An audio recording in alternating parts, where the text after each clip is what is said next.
betapa sangat beratnya menjadi penyelenggara event di Indonesia. Padahal event di Indonesia itu setiap tahun, sekarang sebelum pandemi itu ada 4.000 event kurang lebih. Sekarang 3.700 event. Yang baru saja diselenggarakan Taylor Swift di Singapura di bulan Maret yang lalu diselenggarakan 6 hari di Singapura. Dan Singapura adalah satu-satunya negara ASEAN yang menyelenggarakan itu. Yang nonton, saya kira lebih dari separuh itu orang Indonesia. Yang kedua, saya ingat konser Coldplay. Indonesia dapat, tapi hanya 1 hari. Hanya 1 hari. Singapura dapat 4 hari. Penuh, tambah lagi jadi 5 hari. Penuh, tambah lagi jadi 6 hari. Sekali lagi, yang nonton itu separuh adalah dari Indonesia. Saya pastikan lebih dari separuh dari Indonesia. Karena di sini tiketnya baru 20 menit saja sudah habis. Tapi mau nambah nggak bisa. Kenapa? Saya tanya, karena memang urusan perizinan kita ruwet. Ya, baru hal sepele aja tuh, perizinan dia bilang diakui oleh Presiden Jokowi bahwa rumit sekali bagaimana proses hukum, ya proses hukum pidana yang bisa memakan waktu tahunan.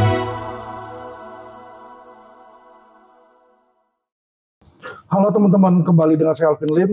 Tadi kita sudah lihat cuplikan ya, bagaimana Presiden Jokowi menyadari dan mengetahui bagaimana sulitnya penegakan hukum di Indonesia dalam hal perizinan, menyebabkan ya baru hal sepele aja tuh, perizinan dia bilang diakui oleh Presiden Jokowi bahwa rumit sekali ngurus perizinan di Indonesia ya. Jadi prosedural hukum itu sangat rumit. Kalau izin yang hanyalah hal sepele ya aja rumit, bagaimana proses hukum ya, proses hukum pidana yang bisa memakan waktu tahunan ya. Jadi makanya nggak heran banyak masyarakat Indonesia teriak, teman-teman ya. Tapi yang paling penting adalah bukan hanya pengakuan Jokowi bagaimana pengurusan izin untuk konser itu sulit ya. Tapi Jokowi juga mengkorelasikan antara sulitnya keluarnya izin dengan apa, teman-teman?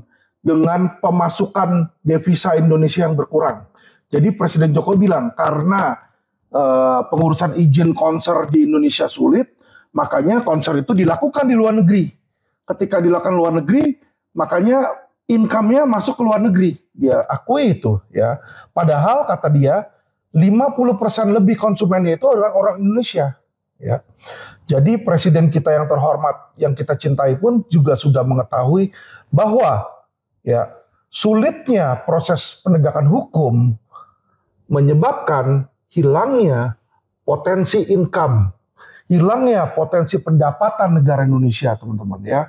Nah, saya melihat di sini ada nggak korelasinya dengan hukum di Indonesia? Tentu saja, ini sangat besar. Kalau bikin izin aja susah, bagaimana untuk orang lain yang misalnya kesulitan mendapatkan kepastian hukum? Ya, proses-proses pidana yang terhambat karena sulitnya proses penegakan hukum, makanya nggak heran teman-teman ya.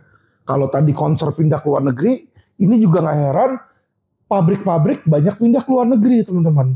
Jadi jangan harapkan sebenarnya Presiden Jokowi itu, jangan mengharapkan bahwa akan ada banyak investor asing mau masuk ke Indonesia, mau buka bisnis di Indonesia.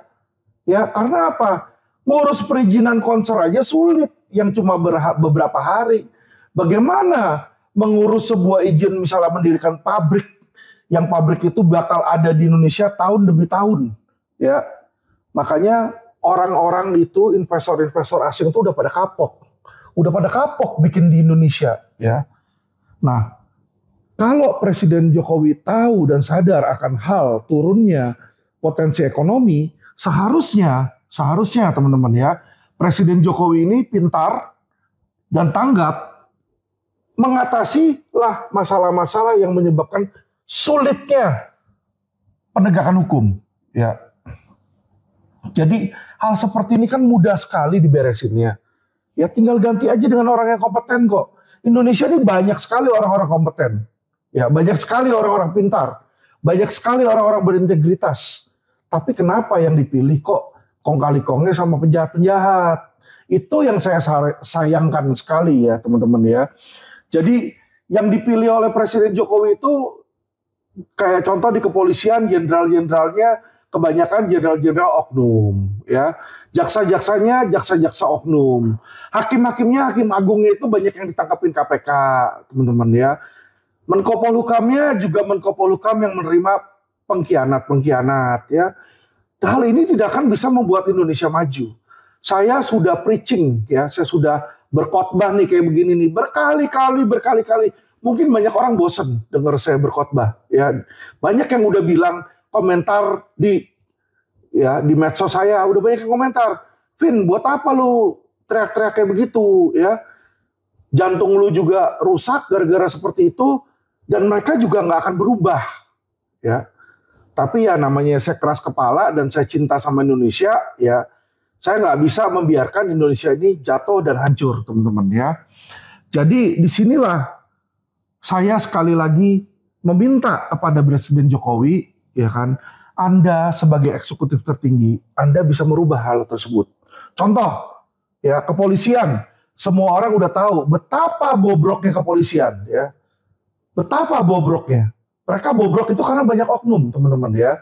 Contoh kasus Vina itu ada oknum, kasus Fedy Sambo jadi seperti oknum, padahal dia adalah Kadipropam. Ya, kasus Teddy Minahasa, dia adalah bandar narkoba. Ya, banyak sekali. Jadi kalau sudah tahu institusi Polri ini buruk, ya jangan diganti menggunakan Kapolri yang dari bibit yang buruk lagi. Nggak akan berubah itu. Ya seharusnya Kapolri itu diganti dari orang-orang sipil. Ya, saya kasih tantangan. Kalau memang Presiden mau merubah Indonesia, ya kan, jadikan saya Kapolri. Saya akan babat habis itu. Jenderal-jenderal nakal itu saya akan babat habis. Ya, kita nggak usah ngomong panjang lebar. Ya, kita lihat aja betapa penegakan contoh di Tipit Exus itu. Ya, itu amburadul ngawur. Ya, Net 89, 2 orang DPO-nya tersangka DPO kabur di situ. Ya, sampai sekarang nih udah 5 tahun tidak ada penegakan hukum, tidak ada kepastian hukumnya. Ya, itu jenderalnya udah saya tunjukin namanya siapa, ya. Dan kalau memang belum jelas ke Kapolri, saya kasih tahu lagi nama oknumnya itu Wisnu Hermawan. Dia adalah direktur Tipit Exus, ya. Karena di tangan dia banyak sekali DPO itu kabur atau dikaburkan, ya. Kenapa saya bilang dikaburkan? Kalau 1-2 orang ya mungkin kabur lalai, mungkin lah lalai. Tapi kalau ini sudah banyak ya, 3, 4, 5, 6, 7, 8 orang, itu mah bukannya kabur Pak, dikaburkan Pak. Ya, kita boleh dong punya dugaan seperti itu. Kenapa kita boleh punya dugaan seperti itu? Kalau saya tanya sama korban-korban Net 89 juga kebagian besar mereka merasa bahwa itu dikaburkan. Kenapa? Selain 2 orang yang DPO itu, 8 orang lagi melalui pra-peradilan bisa lepas. Bisa lepas. Pra-peradilan lawan siapa? Lawan kepolisian. Ya, kalau polisi nggak sengaja mau melepaskan, nggak akan lepas, teman-teman. Ya, jadi di sini kita melihat bagaimana oknum itu berkiprah. Ya, kita bisa menduga keras terjadi karena kenapa? Nggak mungkin oknum ini ngaku kecuali diinvestigasi. Nah, ketika saya sudah laporkan ke Kadipropamnya juga tidak mau menginvestigasi. Ya, mereka takut. Ya, mereka itu Kadipropam tuh isinya banci-banci. Kenapa saya bilang seperti itu? Ya, karena mereka nggak berani jeruk makan jeruk. Polisi dia nggak berani mempidanakan polisi lainnya. Jadi percuma itu. Ya, saya sudah bikin laporan dan laporan saya tidak ditindaklanjuti. Saya ada buktinya. Kalau berani tantang saya, ayo saya datang ke sana. Ya, saya berikan bukti laporannya. Ada nggak satupun yang diproses? Tidak ada Pak. Ya, itulah bobroknya kepolisian. Tidak mungkin polisi bisa membenahi polisi. Lalu siapa yang bisa membenahi polisi? Orang bilang Kompolnas, Pak Alvin. Nggak bisa Kompolnas. Saya sudah melaporkan juga ke Kompolnas, tidak ada sedikit pun balasan dari Kompolnas. Itu satu. Kenapa? Kalian tahu siapa itu Kompolnas? Ketua Kompolnas adalah Benny Mamoto. Siapa itu Benny Mamoto? Benny Mamoto adalah mantan polisi, purnawirawan polisi, bintang 2, irjen. Jadi nggak mungkin lagi balik lagi jeruk makan jeruk, ya. Kompolnas tidak bisa. Tidak bisa. Lalu siapa? Ya harusnya kan Bapak Presiden yang terhormat. Tapi Bapak Presiden kalau dikasih aduan tentang hukum pidana, dia selalu bilang, saya tidak mau intervensi, saya tidak mau intervensi. Ya kalau kamu tidak mau intervensi dan membersihkan institusi-institusi yang berantakan, ya selamanya nggak akan bersih. Dan selamanya Indonesia akan mandek secara ekonomi. Sehingga bagaimana Anda bisa membangun negara ini? Gimana Anda bisa membiayai pembangunan ekonomi? Ya kan, dari pajak. Oke, pajaknya dari siapa? Rakyat Indonesia. Jadi rakyat Indonesia lah yang ditekan terus supaya mengeluarkan apa? Duit buat pembangunan. Ya, sedangkan dari luar negeri nggak ada mau masukin ke sini. Ya, yang ada kita selalu memberikan devisa ke luar negeri seperti yang Bapak Presiden Jokowi tadi bilang ya, di dalam konsep Taylor Swift ya, negara Singapura ini mendulang income yang sangat besar di situ ya. Sedangkan Indonesia ini nggak kebagian jatahnya. Contoh tadi Coldplay pun Pak Presiden bilang dari 3 hari dinaikin jadi 4 hari, 5 hari, 6 hari di Singapura ya, diperpanjang terus. Sedangkan di Indonesia nggak bisa. Baru 1 hari dalam 20 menit sudah full semua. Ya, jadi sebenarnya Indonesia punya demand ya, tapi opportunity itu tidak pernah masuk ke Indonesia karena penegakan hukum di Indonesia yang berantakan, ya, pengurusan izin yang sulit, ya, itu kan bagian dari penegakan hukum, ya. Jadi kalau mau Indonesia bagus, kalau memang Bapak Presiden berani, saya berikan tantangan. Jadikan saya ketua Kapolri, kepala Kapolri, ya kan, atau jadikan saya jaksa agung. Saya jamin Pak, penegakan hukum akan berubah menjadi baik. Nggak perlu Anda lakukan survei-survei bodong-bodongan. 73% lah ya. Kepuasan masyarakat terhadap polisi, ya saya yakin itu tidak benar. Ya, saya sangat menduga keras rating yang diberikan, survei yang diberikan itu survei yang patut diragukan. Ya, jadi teman-teman, untuk merubah kepolisian ini harus dimulai dari kepalanya, seperti yang si Listio Sigit bilang, ya kan, ikan busuk dari kepalanya. Jadi kalau kepalanya busuk, badannya semua akan busuk. Kita lihat saat ini, menurut masyarakat, menurut kalian semua, Polri sedang busuk atau enggak? Sedang busuk atau sedang seger? Menurut masyarakat deh, jangan menurut Alvin Lim ya. Menurut masyarakat. Kalau menurut saya kan nanti dibilang saya benci sama polisi ya. Padahal yang saya benci bukan polisinya, bukan institusinya, bukan orang-orangnya, tetapi yang saya benci adalah oknum-oknumnya yang merusak nama Polri. Ya, jadi Alvin Lim seorang ini nggak bisa merusak Polri. Saya ini siapa?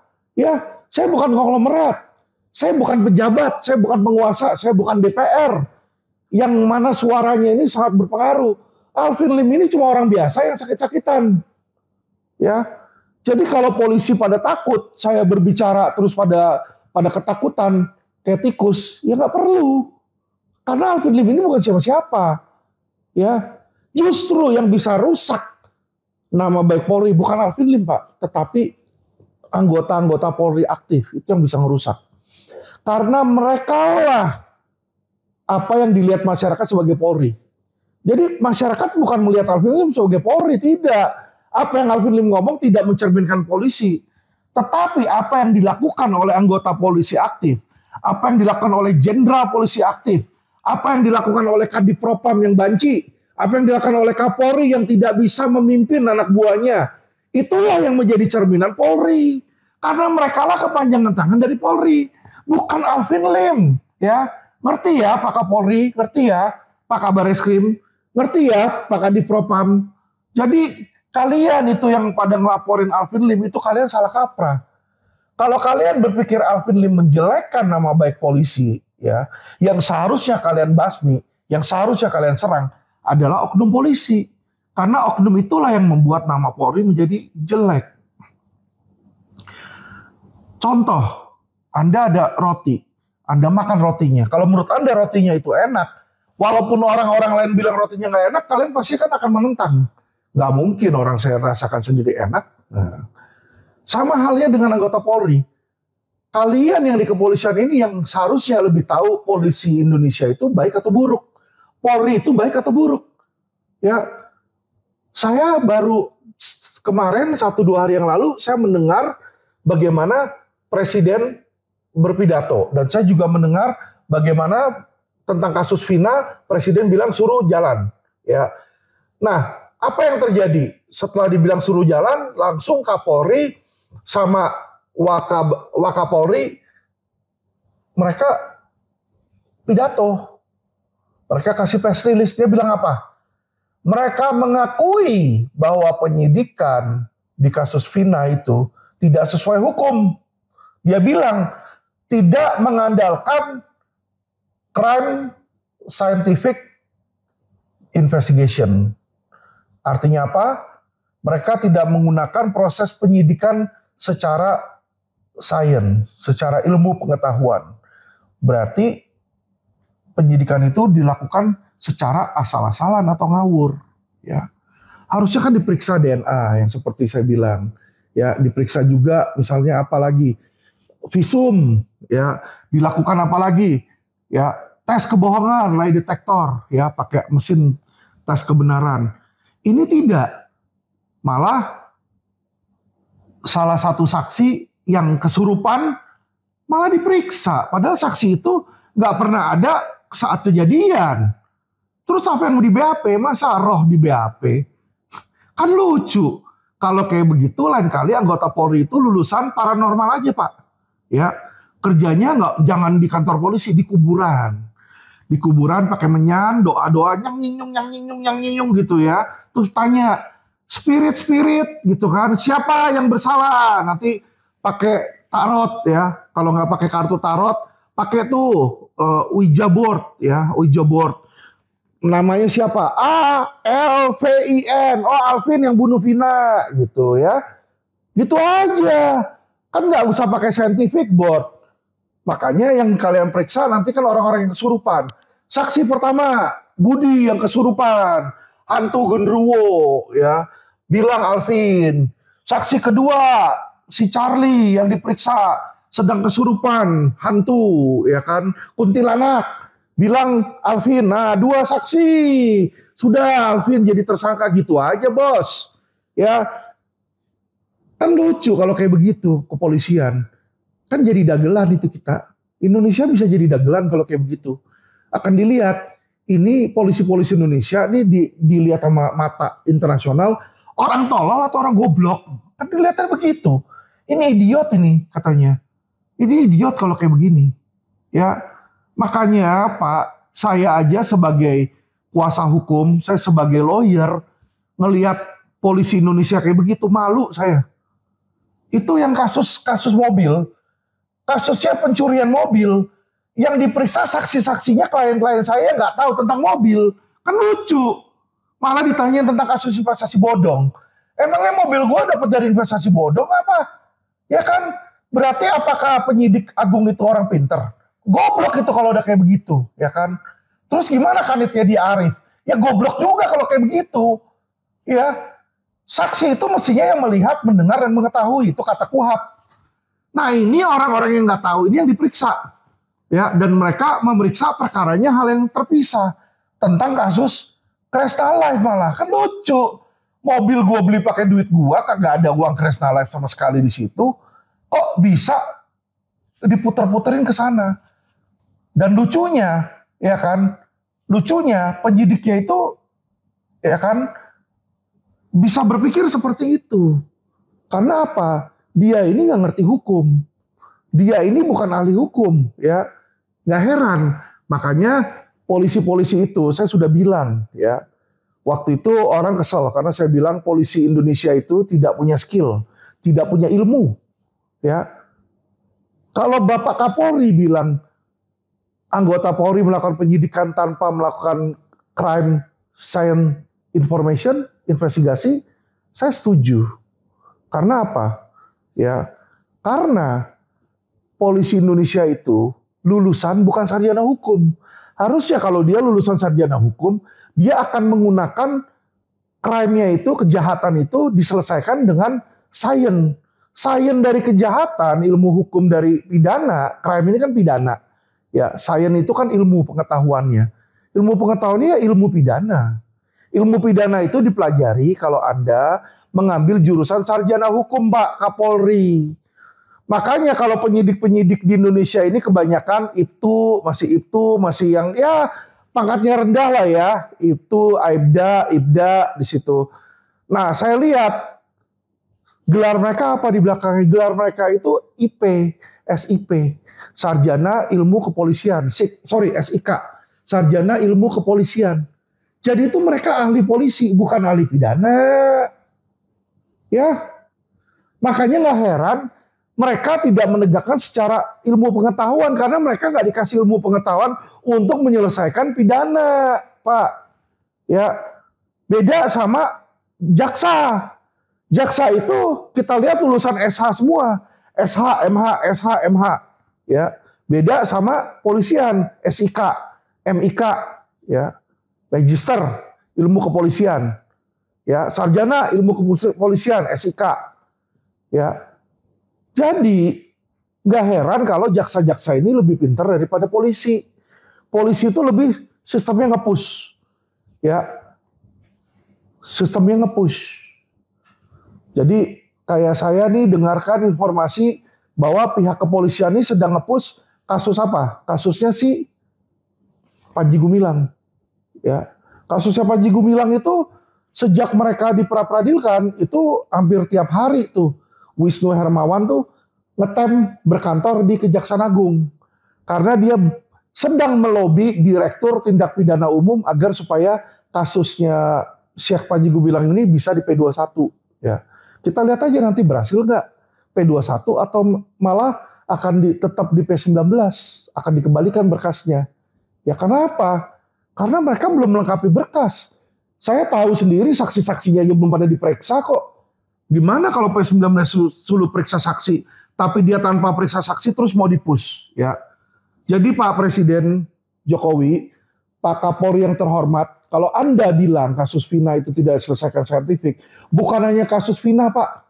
99% kasus di Indonesia ini, kasus pidana Indonesia ini tidak diselesaikan dengan menggunakan saintifik, tidak diselesaikan dengan menggunakan ilmu pengetahuan, tidak diselesaikan dengan menggunakan ilmu pidana, tapi diselesaikan dengan kesewenangan, ilmu kesewenangan.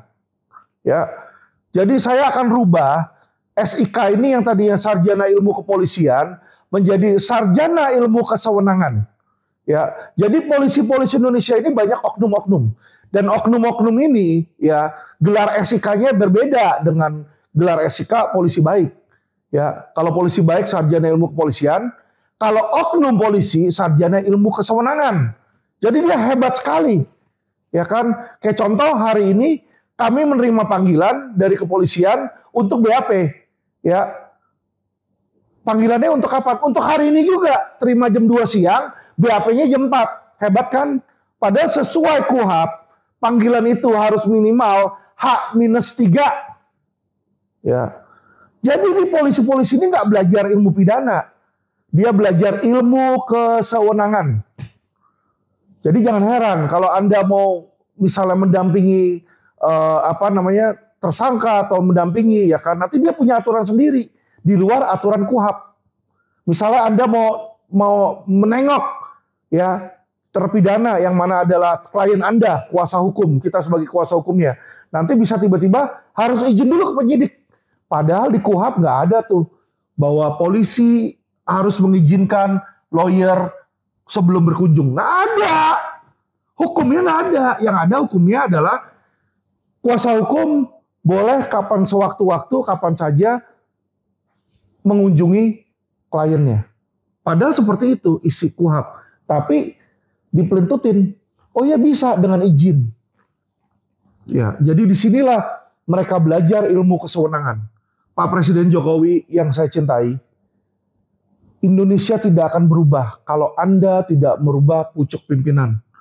Anda harus mengganti kepala kepolisian, kepala kejaksaan, kepala kehakiman, dan kepala KPK, ketua KPK itu harus Anda ganti. Ketua Mahkamah Agung juga harus Anda ganti. Kenapa? Karena sudah diakui oleh Mahfud MD, mereka itu kepala-kepala institusi tersebut adalah oknum. Ya, bukan saya ngomong ya, tapi Mahfud MD udah bilang bahwa institusi-institusi tersebut sudah menjadi oknum, sudah menjadi sarang mafia hukum. Ya. Jadi untuk merubahnya Anda harus merubah dari pucuk pimpinan teratas. Ya, dan saya berharap ke depannya Presiden Prabowo ya yang akan menjabat di bulan Oktober November akan mengganti pucuk pimpinan oknum-oknum tersebut. Karena jika tidak diganti, maka tidak akan ada perubahan yang berarti dalam penegakan hukum di Indonesia. Ya, saya bicara seperti ini karena saya cinta tanah air. Saya berikan nyawa saya untuk Indonesia. Ya, saya rela. Ya, tapi kalau memang Indonesia mau berubah, kalau Indonesia nggak mau berubah ya buat apa? Yang ada saya mati konyol di situ. Ya, jadi teman-teman, kita ini harus smart.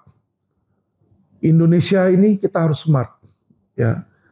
Jangan sampai kita ini ikut-ikutan dan akhirnya Indonesia ini menjadi runtuh. Dari penegakan hukum yang berantakan menjadi ekonomi yang berantakan. Kalau teman-teman melihat akhir-akhir ini ekonomi di Indonesia sulit, ya, saya nggak tahu Anda sudah merasakan atau tidak, tapi saya rasakan. Saya rasakan bukan terhadap diri saya. Karena jujur punya ngomong, bukannya saya sombong, saya berkecukupan. Ya, saya pintar secara keuangan. Saya nggak perlu ada income dari Indonesia, income dari Singapura, income dari Amerika. Itu setiap kali saya tidur, uang saya tetap bekerja untuk saya. Ya. Tapi saya melihat teman-teman saya, saudara-saudara saya di keliling saya ini makin sulit. Gak usah jauh-jauh.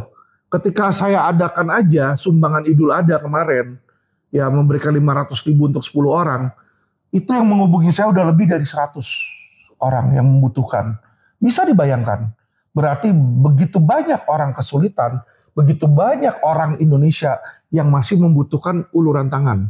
Sehingga dari total 10 orang tadinya 10 slot, saya udah naikin jadi 20 slot yang saya berikan saya berikan sumbangan tersebut, ya. Jadi di sini aja kita udah melihat bagaimana makin banyaknya orang-orang Indonesia yang membutuhkan bantuan ekonomi, ya. Dan ekonomi Indonesia tidak akan membaik, tidak akan lebih membaik.